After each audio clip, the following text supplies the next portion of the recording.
For more now, I'm joined by Wenran Jiang. He's president of the Canada-China Energy and Environment Forum. Welcome to the show. So help us understand, where does China stand in terms of its progress on agricultural development at the moment? Well, China's agriculture has been always important. If we remember, 4 decades ago, China's reform program actually started with agriculture. For the first 10 years, throughout the 1980s, agriculture actually led the reform process and made the peasant's life a lot better. It's only since 1990s the manufacturing and then service industry caught up. So agriculture, as good as they are today, the whole share in the economy as a sector has dropped from about 30% to about 8%. So it's significant, but the significance has been decreasing steadily. So what about the factors, would you say, weighing most when it comes to China's agriculture industry? Well, in the agriculture overall, when we talk about agriculture in China, we're talking about the so-called, in Chinese, 三农 issues. That is 3 agrarian issues. One is agriculture as a sector. China now produces enough food to feed itself. Actually, sometimes their surplus, they have reduced a little bit.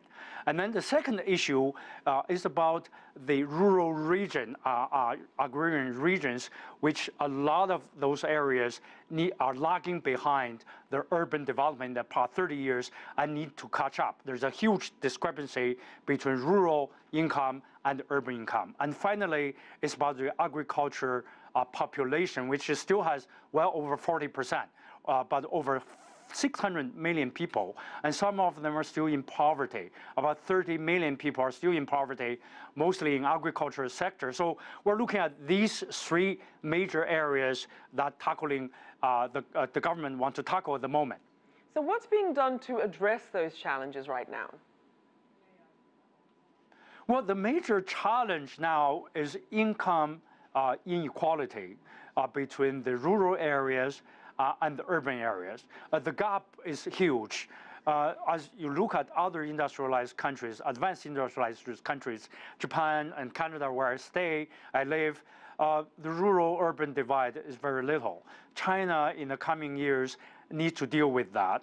The other challenge, President Xi Jinping made it very clear, he wants to abolish the absolute poverty, which is China still have about 30 million people below poverty line. China has done the best in the world in terms of record.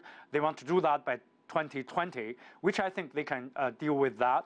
And finally, in the agriculture overall, they need to deal with not just the overall investment in the overall exploration as they've done in the past 30, 40 years, but focusing on high-tech, environmentally friendly, high-quality agriculture, which is a transition that China focuses very much. And these 3 challenges are not small tasks, and China, with a centralized government and with all the resources, I think will do it well.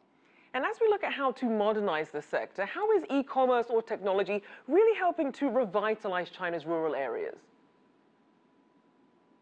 Well, there's a number of things are being widely discussed. One is to use the very high technological development in the recent years, and the Chinese are applying all these different technologies and new techniques into the what they call the improvement of the quality of their agriculture and output, rather than just the quantitative expansion as they've been doing for decades. So that's one area. The other area related is the e-commerce concept. The e-commerce now spread very rapidly throughout China, is coming into China's rural areas as well. As we can see that many of the reports in the past few years that people get online, get connected with the internet, all of a sudden their remote areas, their agriculture products, their local produce, they could not sell before. They can actually get online, get on the transportation, get on the post, and deliver around the country. And these are very, very huge potentials. These are just a few examples that the country is focusing on, and many of the grassroots efforts have been made. And of course, the government wants to do more.